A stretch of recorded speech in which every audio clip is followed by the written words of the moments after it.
Now, in 2012, at the seeming peak of all this global power, the U.S. National Intelligence Council, Washington's supreme analytic body, issued an unexpected warning about China's impending challenge.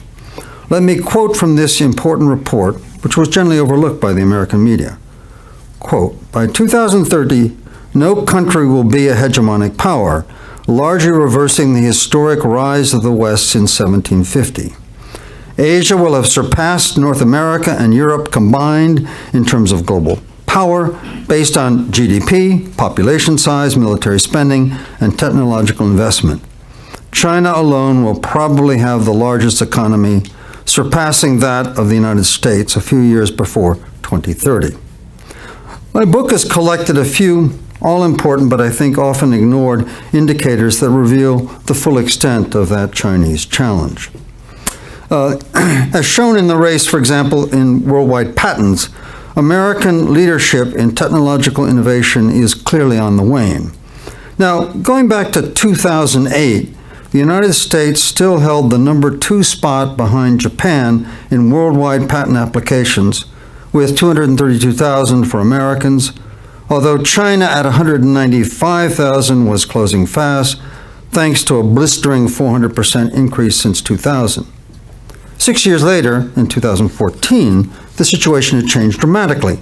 China actually took the lead in this critical category, scoring nearly half of all the world's patent applications, filing an extraordinary 800,000 patent applications compared to just 285,000 for Americans.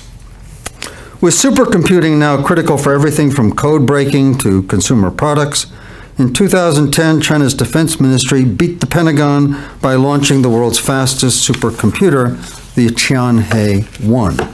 For the next 7 years, Beijing produced the world's fastest machine until 2016, when it won in the way that really matters, with a supercomputer that had microprocessor chips made in China. Now, by then, China had not only the fastest supercomputers, but it also had the most in the world, with 167 compared to 165 for the United States, and the third being Japan with just 29. Finally, the American education system, a critical source of future scientists and innovators, has been falling behind its competitors.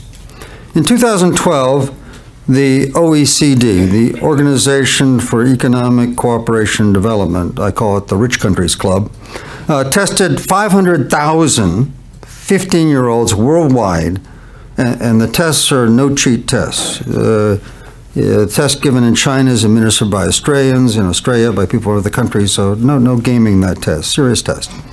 And in those tests in 2012, the Chinese students, the Chinese 15-year-olds in Shanghai, came first in math and science, while Americans placed 20th in science and 27th in math.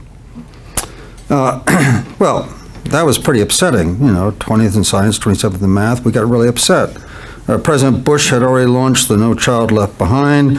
Obama came in and followed that with the race to the top. We spent billions in upgrading and improving American education. So things should have gotten better, right? Well, no, actually, they got worse, in fact, much worse.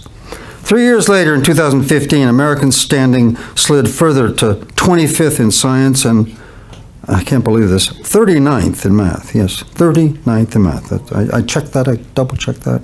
39th in math. Okay, so you might say, so what? Okay, I mean, really, just a bunch of 15-year-olds with, braces, backpacks, and we all know it, attitude.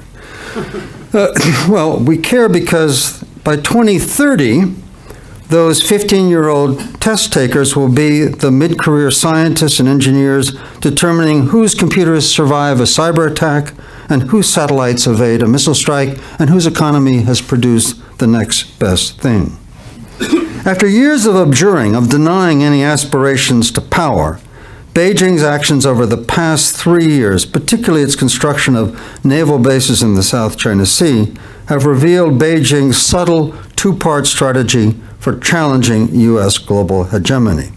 First, China is launching a vast transcontinental engineering project of sufficient scale to realize Sir Alfred Mackinder's original vision back in 1904 of harnessing the Eurasian heartland as an engine to drive the ascent of a new global power.